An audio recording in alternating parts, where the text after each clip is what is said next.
Good afternoon, ladies and gentlemen, I'm John, this is Many a True Nerd, and welcome to the Many a True Nerd 2023 Awards, and 2023 has been a really, really good year for gaming, to such an extent in fact that, for the first time ever, not only is a top 10 not good enough, not only is a top 15 not good enough, no, I've had to extend this list to a top 20, and even then, it was a bit difficult to get this list locked down, so, okay. Before we jump in, let's talk about a few games that are not on this list for various different reasons. Kicking off with Hi-Fi Rush, because I literally can't play it, it's not accessible to me, because it's a rhythm game and even turned down to its easiest setting, I literally can't play this. My brain doesn't work that way, and I'm really sad about it, because it looks really cool and really stylish, and it sounds great, but as I can't play it, I can't reasonably rank it. Moving on, Spider-Man 2,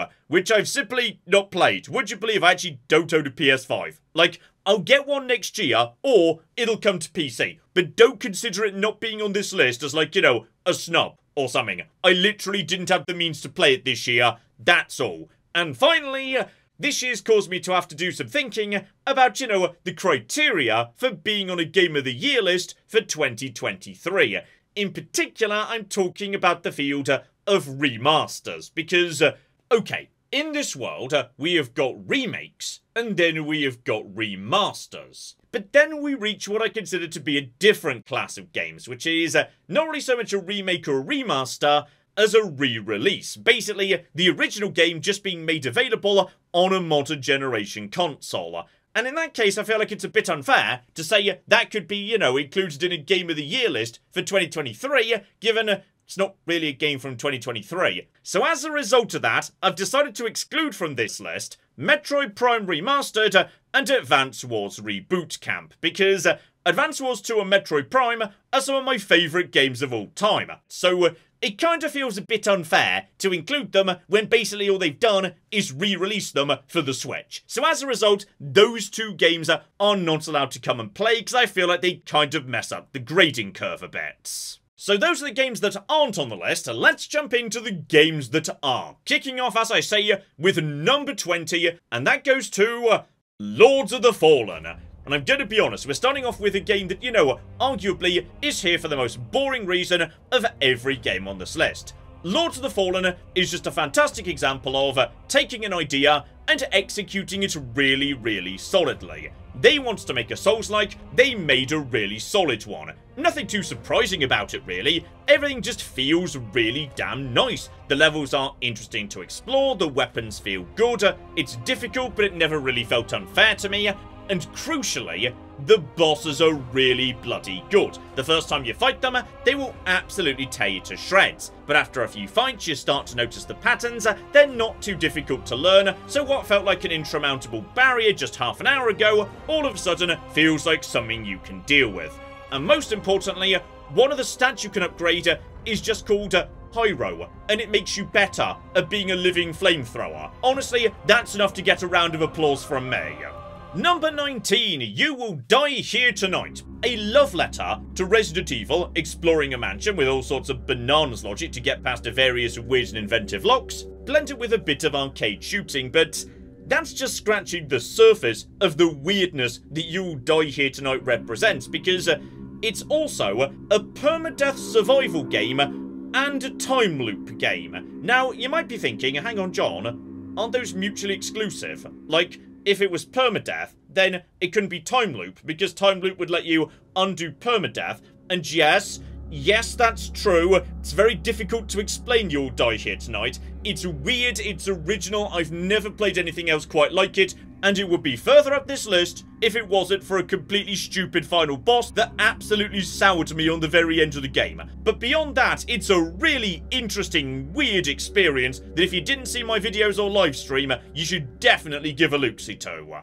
Number 18, Chia, and okay, this one's tricky to explain because Chia is not a particularly big game. It is not an original game, it is not a complicated game, there's nothing about it that you might look at and think, oh yeah, that's special, that's cool, I've never seen that before. And yet it just works, because more than any other game on this list, Chia is a comfortable game. It's a cozy game. It's a lovely game to sit down with on a Sunday afternoon and just have a lovely time. Basically, it's just a game where there's a couple of islands and you explore them. And you can fly and slide and warp and jump into any animal or object of your choosing and just have a really bloody nice time. As I say, there's nothing particularly earth-shaking about it, but honestly, no game made me feel more chilled out than Chia this entire year. For the right person in the right mood, oh, it's just a lovely time. Number 17, Viewfinder. Now, there are various reasons you might find yourself on a Game of the Year list. Some games are just excellent examples of their very specific genre. Other games come up with really wild new ideas. And some, like Viewfinder, are just absolute technical wonders. Viewfinder is basically a game about superimposing images into 3D space. Like, you literally hold up a picture, push a button, and now that picture exists. It's magical, because it feels like something that shouldn't be technically possible. It's a weird, wonderful mechanic that's honestly worth experiencing just for how mind-blowing it is. It's just a weird technical marvel. Number 16, The Legend of Zelda Tears of the Kingdom, and okay, this is an odd one for me, because I'm about to praise Zelda Tears of the Kingdom for doing the exact opposite from what I often encourage other games to do, which is, unlike many games I like, where they find one core mechanic and build a really solid game around it,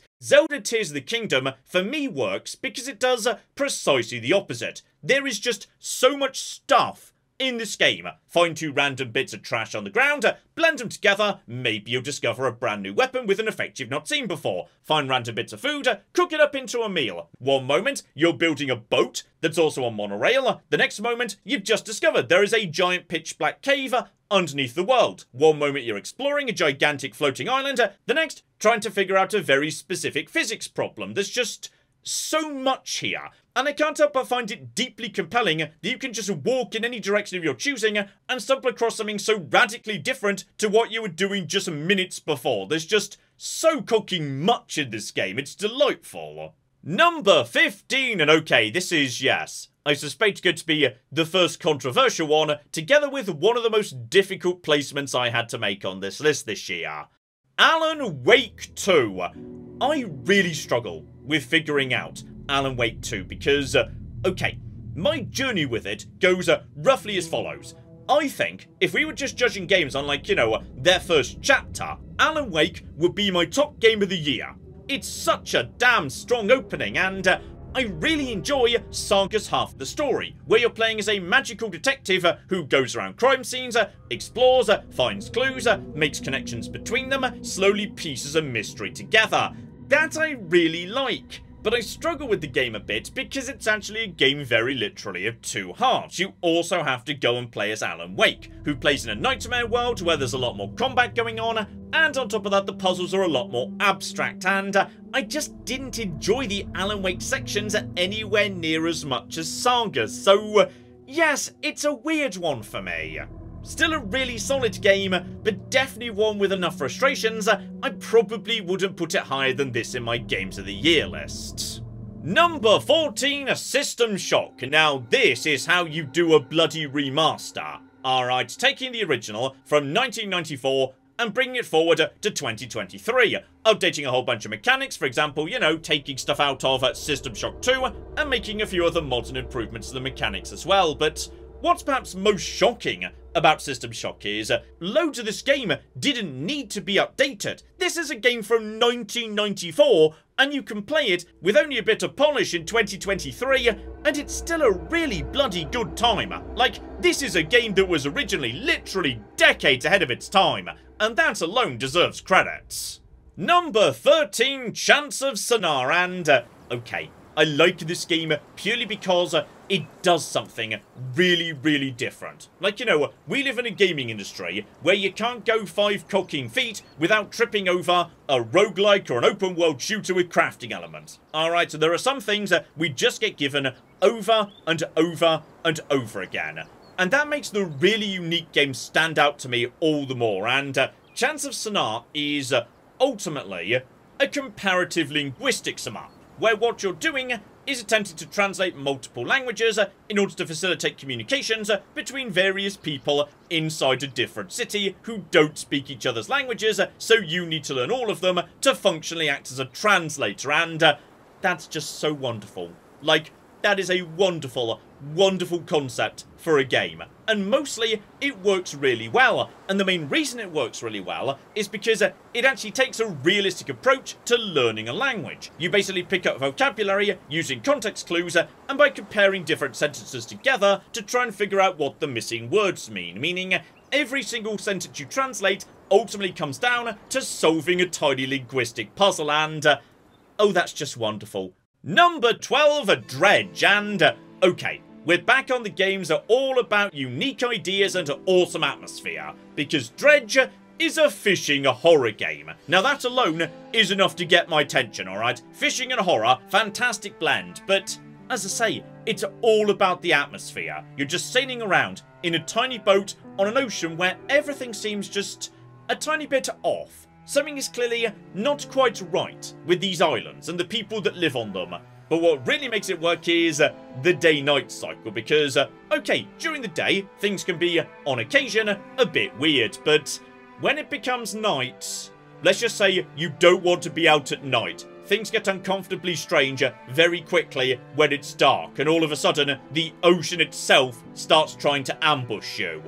A brilliant, understated horror game, I absolutely adore it.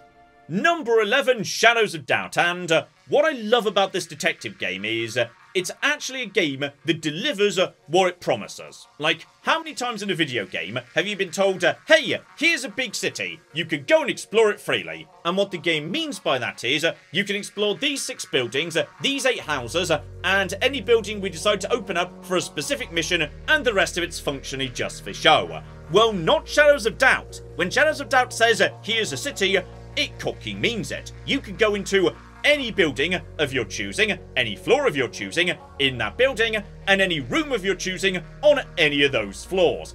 Every single one of them has got people living there. Those people have got their own routines, they've got jobs they commute to, they've got places they go to eat. It's actually a functioning city.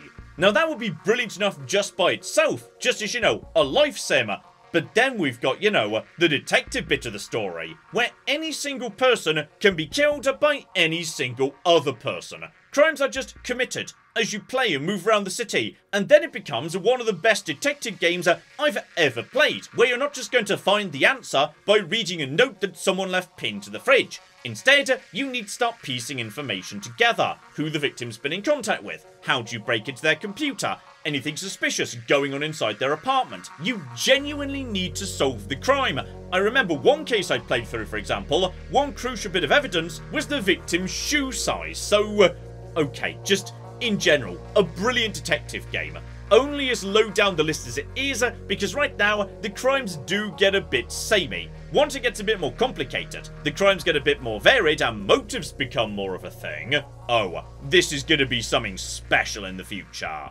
Number 10, Dave the Diver, and, okay, the thing that I love about Dave the Diver is, it is a game that never stops surprising me.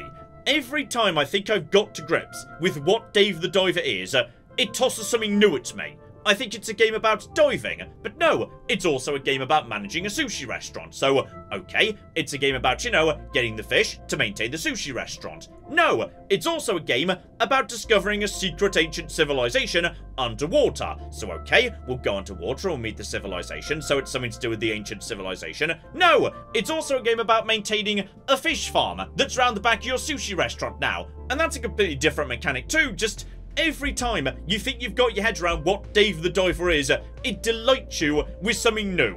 A deeply charming, lovely, relaxing game that's got a bit of something for everybody. Number 9, Everspace 2. A game that absolutely nails the exact stuff it needs to nail. Because this here is a spaceship combat game, and that means 2 things need to be absolutely spot on. 1, exploring space in your spaceship needs to feel super good, and 2, combat in your spaceship needs to feel really awesome and badass. And Everspace 2 absolutely nails both of these. The combat is nice and chunky. and space is full of these gigantic, magnificent, huge space wrecks that you can slowly explore, figure out, power up again in order to access cargo bays. Basically, it's a series of traversal puzzles and some really bloody nice chunky shooting that just nails everything it needs to.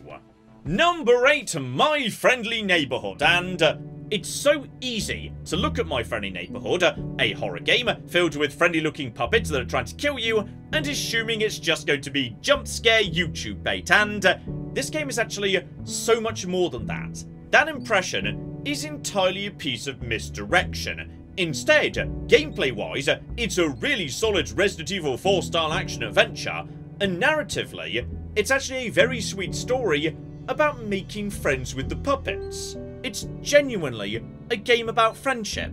And that's the last thing I expected. It was just such a lovely surprise to play through. Number 7, House Flipper 2. Okay, this one is not complicated. I really liked House Flipper. House Flipper 2 is very similar, but more. Number 6, Star Wars Jedi Survivor. Again, perhaps not a particularly surprising one. Fallen Order was a really damn good game, Jedi Survivor is as well. And I really enjoy that this franchise has carved out its own little subgenre of Souls-likes because, okay, in terms of structure, I suppose they are, technically, but it doesn't feel like it. They're way more about exploration and movement with gigantic, really interesting, cool levels, where the vast majority of enemies are just basic robots or stormtroopers, where there's a lot more power fantasy to it than you would find in a typical Souls-like. On many occasions, in fact, you're just stylishly cutting through a crowd of enemies. The bosses are tricky, but not desperately hard by the standards of Souls-likes, but the whole thing's sold to me by sounding good, looking great, and having a really interesting plot that goes the sort of places you might not necessarily expect a Star Wars game to go. Seriously, I'm actually kind of interested where the next game in this franchise is going to go, given the place Cal Kestis was left in at the end of the game. Number 5, and okay, we're getting back into the controversial territory now. I think this is going to make a few people's monocles pop out. It's Starfield. Now, okay, I like Starfield. Like, I really like Starfield. It doesn't get into my top 5 without being a game I really cocking enjoy. Like, this is a game that feels tailor-made to appeal to me. It's Fallout 4, but with a bit more of a Mass Effect 1 setting going on, and ship combat that's somewhat reminiscent of FTL Faster Than Light in terms of power juggling. So, how on earth did that end up at number 5 on my Games of the Year list? Well, despite how much I love the bits that do really work, and I think there are some bits that do really damn work, I also can't help but be a tiny bit disappointed in how unambitious parts of Starfield are. So many of the Starborn powers are just dragon shouts from Skyrim or just spells from the Elder Scrolls in general. The vast majority of legendary effects are taken from Fallout 4. The 3-tier legendary system is just taken from Fallout 76. There is just a huge amount in this game that feels like it's recycled content. As I say, I don't want to just focus on the negatives when I'm talking about Starfield. When it works for me, it really cocking works. Like, on occasion, you'll stumble across some really cool encounters, both out in space and down on the planets, but in truth, they're very few and far apart. The vast majority of planets, there's not going to be anything down there you won't find on literally every other planet. There's not even any reason to go down to planets to mine, because as soon as I realised you can just fast travel between all the different resource shops on the various planets, then I just did that. Leaving this as a game with so many systems that just don't do anything. Like, EM weaponry doesn't really do anything. Rigs and ships don't really do anything. Outposts don't really do anything. Starfield to me is a game I'm deeply enjoying because this sort of a Bethesda adventure but in space absolutely appeals to me, but even I can look at it and think there are missed opportunities here. There are systems that just don't do anything, and I'm really hoping that as Starfield evolves and picks up DLC and picks up new systems and picks up new difficulties and whatnot, some of those blanks do get filled in a bit, because much as I do enjoy Starfield, it does still feel like a bit of a missed opportunity. Number 4, Resident Evil 4, and okay, you know what? Capcom proved to me wrong. Like, you can go back, I'm sure, and find multiple instances of me talking in the podcast or the Patreon cast all about how remaking Resident Evil 4 is the dumbest thing you can do, because Resident Evil 4, the original, is an absolute classic that still plays well today and has aged really nicely, so obviously you shouldn't remake it, but they did, and it was actually really bloody good. To my money, not quite as good as the original Resident Evil 4, but then there might be an element of nostalgia, rose-tinted spectacles, etc, etc, that mean I can't quite accurately evaluate those two side by side. It's going to take me maybe some years before I can really say which of the two is the better game, but it is remarkable to me that they could take a game as strong as Resident Evil 4 and remake it, in many cases remastering very specific scenarios just with a bit of a remix to them, and it actually still bloody works. Like, genuinely, I was impressed they were able to pull that off. It is just a stylish, gorgeous action-adventure that does in many ways live up to its still incredible predecessor. Number 3, Juon. And, oh, I love Juon. Alright, Juon, we're getting back to that rule that I was talking about earlier. If you want to make a really incredible game, find a core mechanic, make that the heart of the game, and build everything else around it. And that is exactly what Juon is. It is a game about climbing a mountain, but mixing a whole bunch of difficult terrain, a whole bunch of difficult weather, and some really damn good rope physics, and it just worked for me. From start to finish, it is a brilliant game. Perhaps, in fact, because it's a pretty short game. It does not outlive its welcome. It knew precisely how long a game these mechanics would be capable of sustaining, and I'd say it pretty much finished exactly when it should have done. Just as I was starting to feel like I fully understood everything about the game, here we go, final ultimate challenge, and seriously, the final puzzle is amazing in Juon, and there we go, a brilliant, lovely, beautiful ending. Just a marvellous game from start to finish that even on occasion managed to tug on my heartstrings a bit. Just, brilliant, brilliant experience.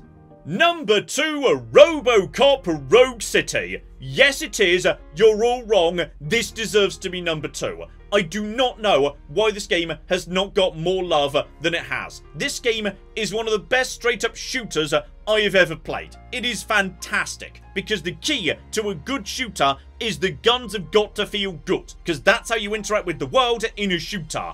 And bloody hell, do the guns in RoboCop feel good. Every single firearm feels like you are shooting a cannon at your opponent. Enemies go flying, blood splatters up the wall, and then genuinely dribbles down afterwards. Just, as a shooter, it feels absolutely phenomenal. And as a detective game, it actually works pretty well. It's not too complicated, it's no Shadows of Doubt, for example, but there's still enough quirks and depth to it that you feel like you are actually working through a mystery when you're asked to solve one. When you're stomping around the open areas, they are just the right size. There's loads of stuff you can turn your hand to. It's funny, it's badass, it does everything right, and I do not know why more people are not talking about this game. It is an incredible shooter. Give it a go, damn it.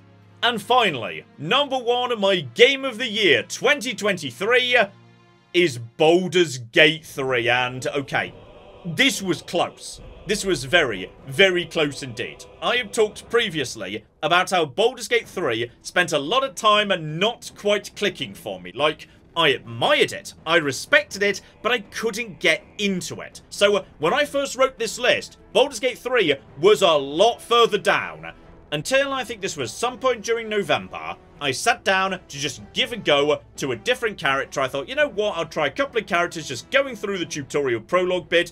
And then 7 hours happened, and I got it. Okay, I understand. This game is just, I don't even know where to start. There is just so much this game does wonderfully. The plot of the script is constantly delightful. It looks absolutely spectacular. The combat is as deep as the Colking Ocean. I've barely even scratched the surface. And when you start blending together the various different races and classes and whatnot, bloody hell, you can still be playing this game in 100 years' time and probably not have seen everything. Given all those different combinations leading to different ways you can interact with the world, it genuinely feels like an immersive life sim, where the tiniest change you can make to your character suddenly starts unfurling into all sorts of different ways to approach different puzzles and different fights. Just everything about it is wonderful.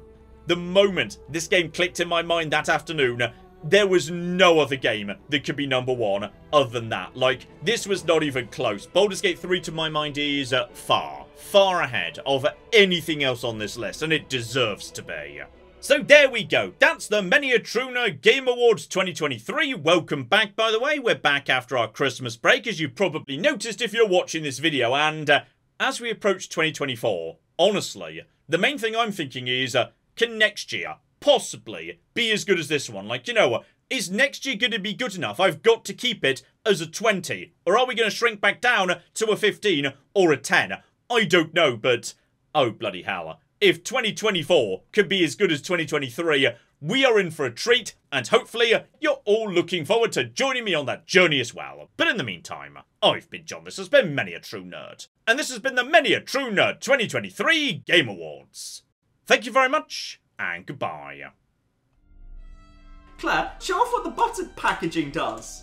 That's amazing! 25, 50, 100, and then 110 If you need to hide the butter, you just fold the packaging onto the butter and it... that's amazing! That's such a good idea! See, How long has butter been doing this? forever.